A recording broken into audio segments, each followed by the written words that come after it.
questi giorni il processo di divulgazione sta subendo un vero e proprio attacco. Sono emerse notizie che stanno vanificando i progressi raggiunti negli ultimi anni.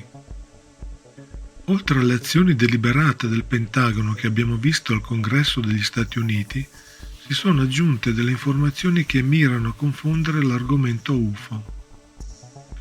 Ci sono novità che mettono in discussione l'UFO Jellyfish, che a questo punto non sembra per nulla straordinario. Come ho detto in altri video, difficilmente entro nell'analisi dei singoli avvistamenti, ma in questo momento gli errori di interpretazione possono diventare estremamente importanti.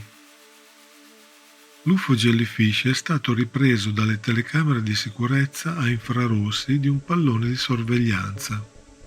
Osservando il video, era emerso che l'oggetto sembrava cambiare la sua temperatura per alcuni secondi, ma approfondendo meglio si nota che anche lo sfondo cambia la sua esposizione, ovvero si sbiadisce insieme all'oggetto.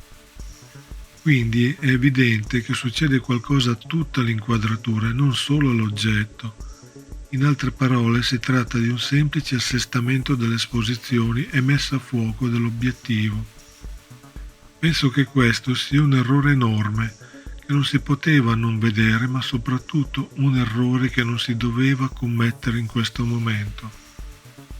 Anche la velocità dell'oggetto non è affatto straordinaria, considerando che la ripresa è stata fatta da un pallone di sorveglianza stazionario. La velocità può essere stimata attorno alle 10 miglia all'ora, coerente con la velocità del vento.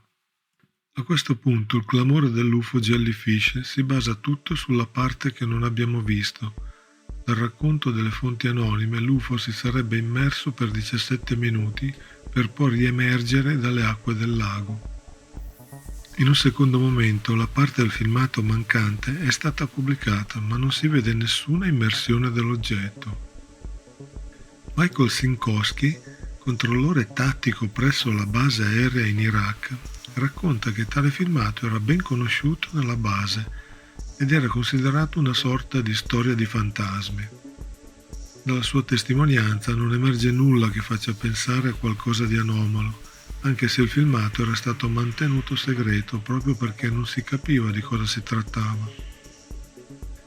Sinkowski dice che il video della medusa era stato catturato nell'autunno 2017 da un pallone di sorveglianza che stava rilevando droni quadricotteri ogni settimana e alcuni droni erano dotati di granate, quindi era importante identificarli rapidamente.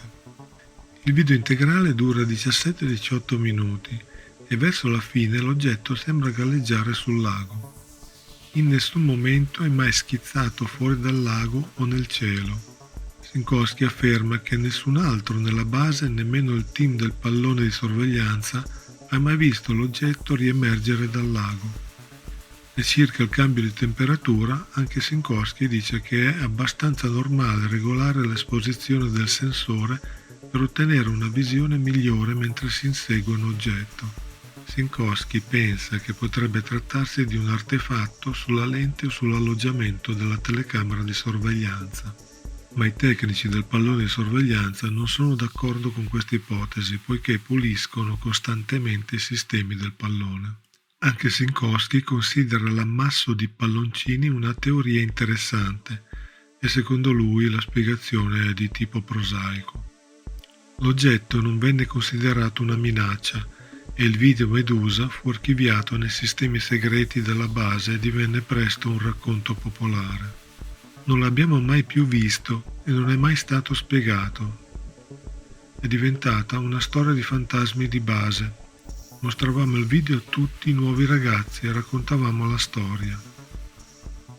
Considerando questi nuovi elementi, secondo me la spiegazione convenzionale è la più probabile. Tuttavia non sapremo mai di cosa si tratta e proprio per questo motivo, se non emergono nuovi elementi, non si potrà mai dimostrare nulla. Chiunque ha fornito il video a Jeremy Corbell conosceva i dettagli e la fama di questo video e secondo me aveva l'intenzione di mettere in cattiva luce l'ufologia, aggiungendo un ulteriore tassello all'azione di debunking del Pentagono.